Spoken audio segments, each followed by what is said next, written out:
So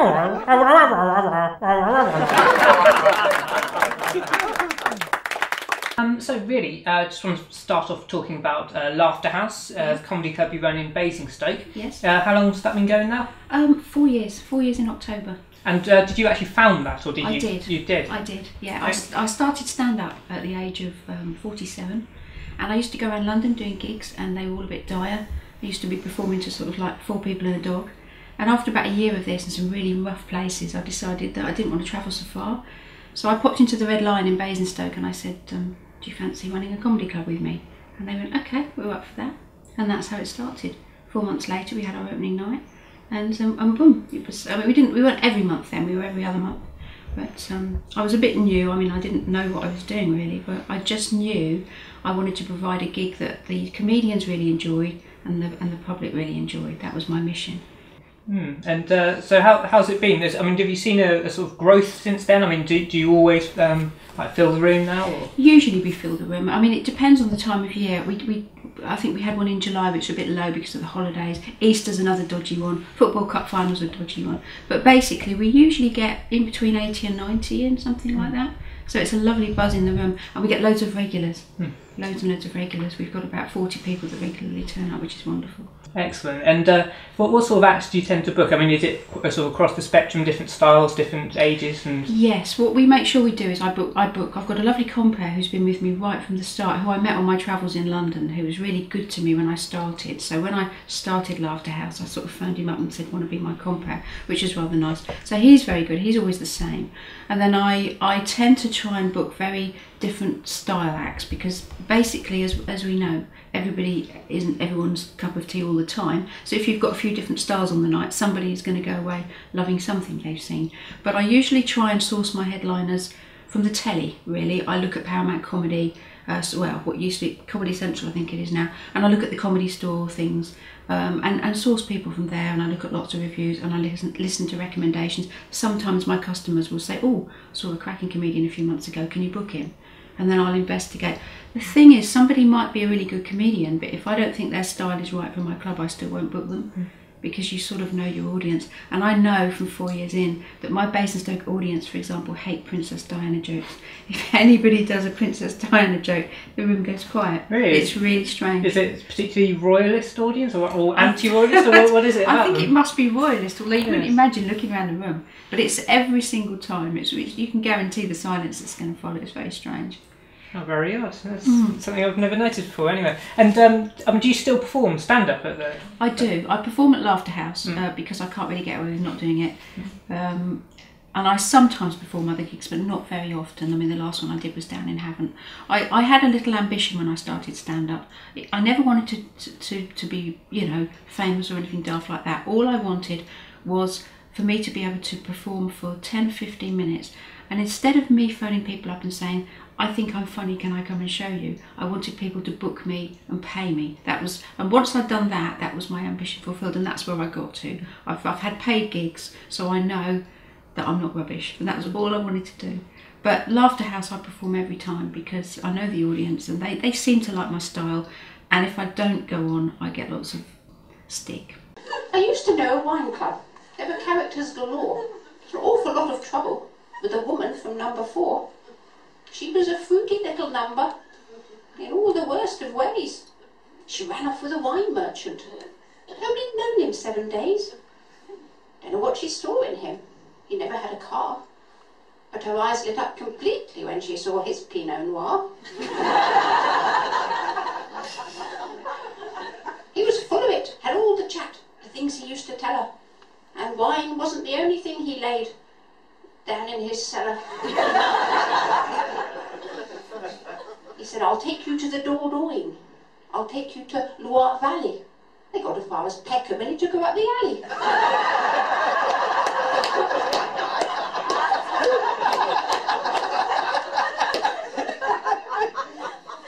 Boast about his muscadet and all his Chaumont Blanc. It was all a letter of Beaujolais, all he wanted was a bonk. They asked him at the counter, would you like a nice Rioja? He said, I don't care what I drink, I only want a... So would you say that you're maybe a comedy snob? Would you think? Because there's been a lot of talk recently, say like Michael McIntyre's got a lot of criticism for doing, observational comedy, which is, sort of classic, well-known thing. But a lot of people are saying, it's out of date, it's not good. I don't think I'm a comedy snob. I think we all like our different things. I mean, personally, Michael McIntyre isn't one of my favourites, but you've got utmost respect for getting all that. All those people want to see him. All those DVDs have been sold. He obviously caters to a wide amount of people who really love him. That's great. That's good. He's doing what he should. He's entertaining lots of people. So I don't really think I am a comedy snob. I've got my favourites. I absolutely love Alan Carr. Really do love Alan Carr.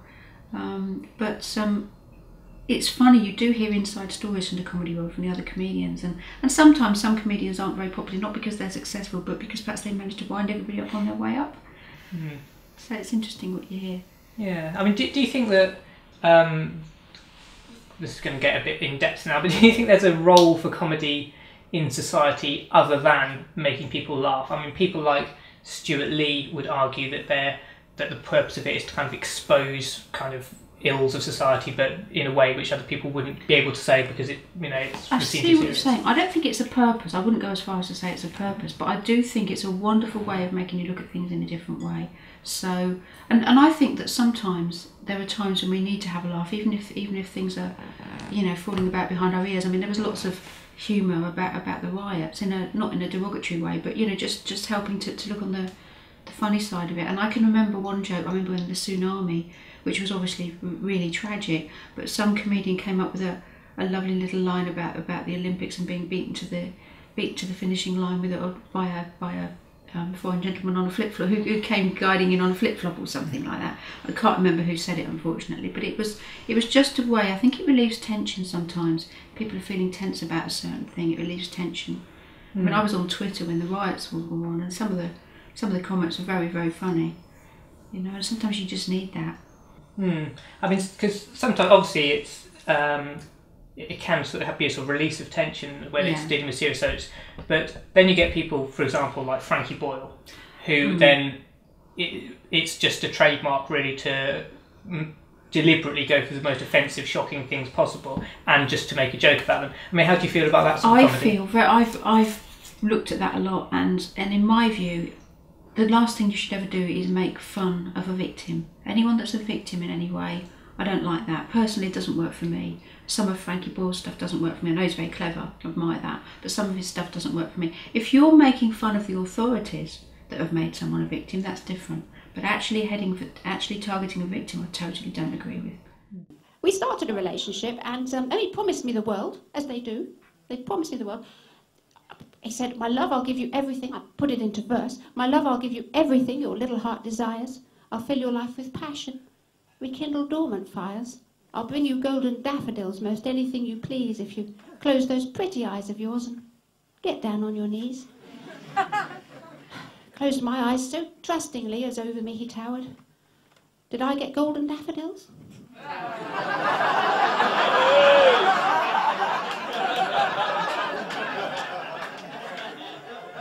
Now, if I wanted somebody to urinate on my head, I'd work in a care home.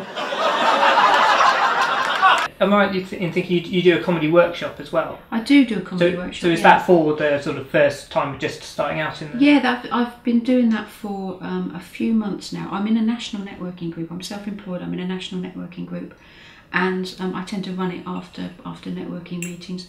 And basically what I've done is I've looked at my own... I know from what the feedback I've received, my writing skills are perhaps better than my performing skills. So what I've done, I've gone through all my act and stripped it back, looked at what I've done, why I've done it, and then put all the pieces back together, and hopefully would try and show people how to find humour in things, just by using certain things that I've used and certain tricks that I've used, and just explain, trying to work out why things are funny, because sometimes you don't know why things are funny, you can't really tell, but other times you can. Other times you can see exactly what somebody's done and why, and I find it quite fascinating. So I'm just showing other people a few little tricks of the trade that I've worked out for myself, and just sharing it to help people write proposals and that sort of thing. So do you think anyone can be funny, or do you think there has to be something kind of inherent in people already? I think you have to have a sense of humour, because if somebody's not even going to laugh at a joke, it's obvious there's no hope. But I do think that comedy not so much can be taught, but you can just show people how to open their mind up to be receptive to funny. You know, it's just a case of getting used to opening your mind in a different way. And one of the things I do on my comedy course is redefinition of words, which is something they do on Sorry I Haven't a Clue. And it's just getting people to think about that a bit more. And once you start thinking about that, it's amazing where your mind takes you. So it's little steps that end up bigger steps, you know. So what advice would you give to someone who's maybe never done comedy before, thinks they'd like to have a go at it? I mean, what's the sort of first step they should take towards making it happen? The first thing they should do, and this is a well-known comedy tip, always keep a notepad and pen on you. So always make a note of anything you think that's funny. Write it down, your views and observations on it, and hone it. Bounce it off somebody else. There's nothing worse than going on stage and dying. It's very lonely up there if nobody's laughing. So sort of bounce it off a few people. I mean, even if you've done that, you can still die on stage. But as long as you know, if you've ascertained that somebody finds it funny, you're halfway there. And then just start phoning up people that do open mics. You know, there's quite a lot in London, I think. And just start to get stage time and get a feel for it and see how you feel about it. It's actually quite addictive, making people laugh. So if you have a few good gigs early on, you probably get quite keen on it. Well, the trouble with men being romantic is when they buy you something, they expect something in return. I mean, yes, there's a knowing nod, the lady at the front. But when my husband buys flowers, he expects sex, which is a heck of a shock for the florist. Really.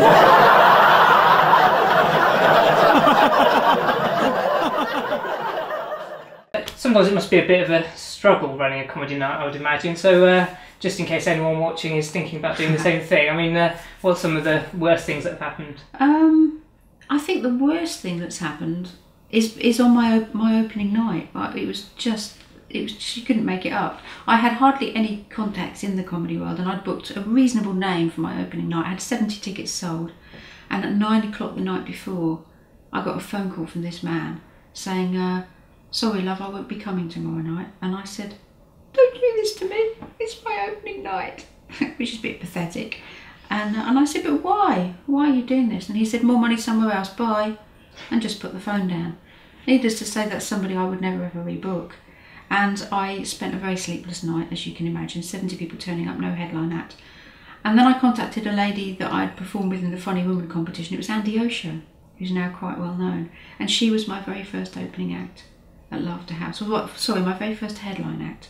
And that was, 4 years ago. So she saved the day for me. She said, "Actually, I'm free."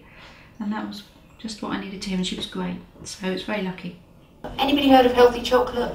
Oh, it's wonderful. Apparently it makes you lose weight, it takes you to the gym, it's fucking great. So anyway, I thought, I'll have some of that. So I went up to the guy that sells it and I said, "Oh, can I buy some chocolate, please?" And he said, "Do you want to sell it?" I said, "Oh, no, I want to buy it. How much is it?"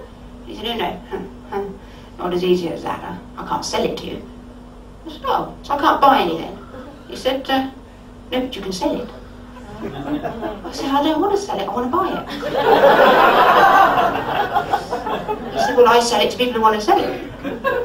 And I said, "No, not apparently to people that want to buy it." He said, "No. Have you thought about trying to sell it?" I said, "No, have you?"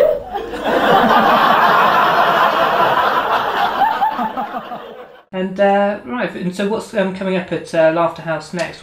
Who have you got booked? Right, October show, we've got Deborah Jane Appleby, who won Funny Women in 2005, and we've got Chris McCausland, who I'm really looking forward to seeing, who's on Comedy Central a fair bit. And my middle act, I think, has just changed, so I'm not quite sure where I am with that at the moment.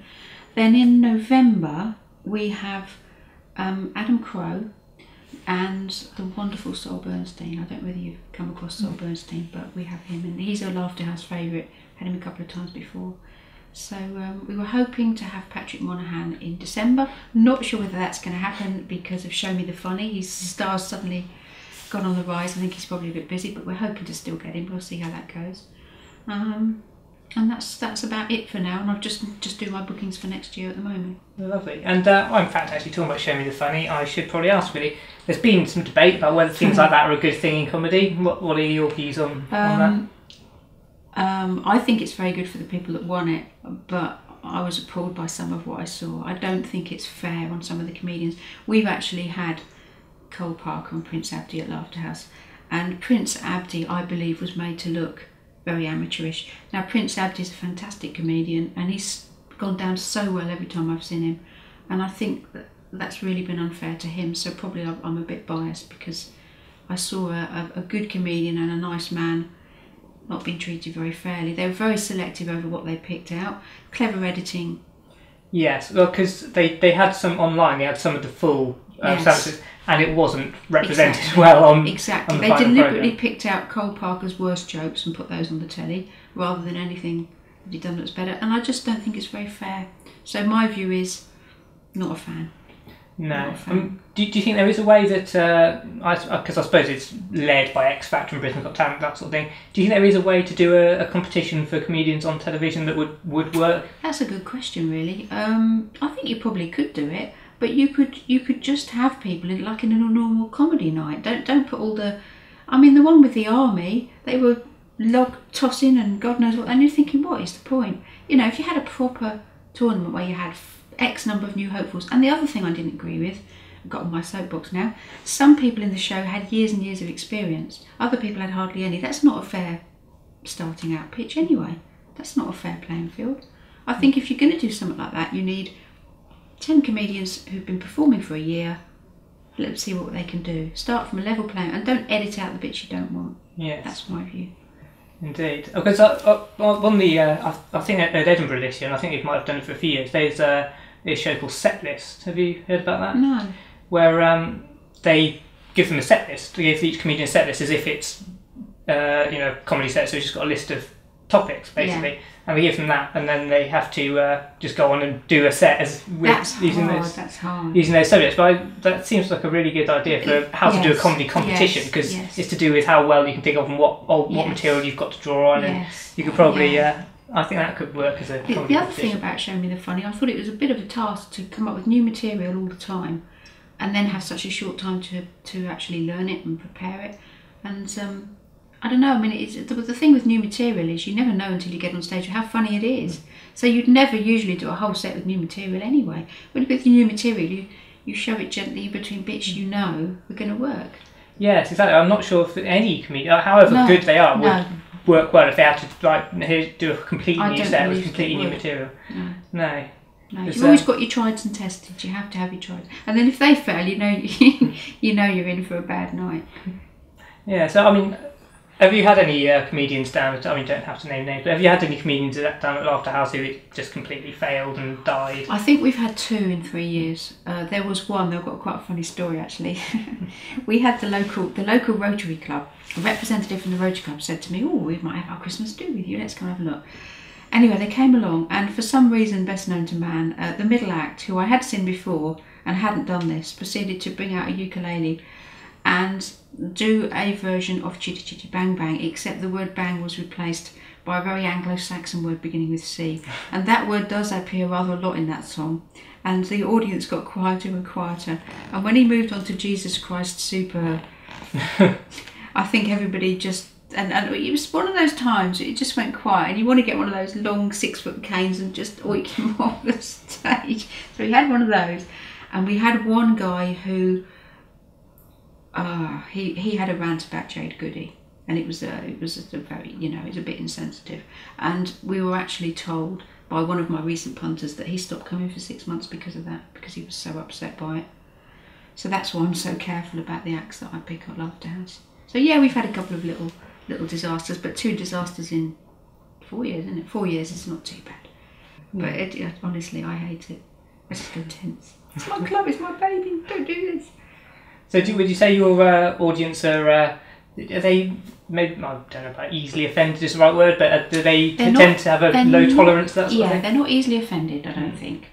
They're not particularly keen on the C word, and nor am I, so that's, they don't like too much swearing.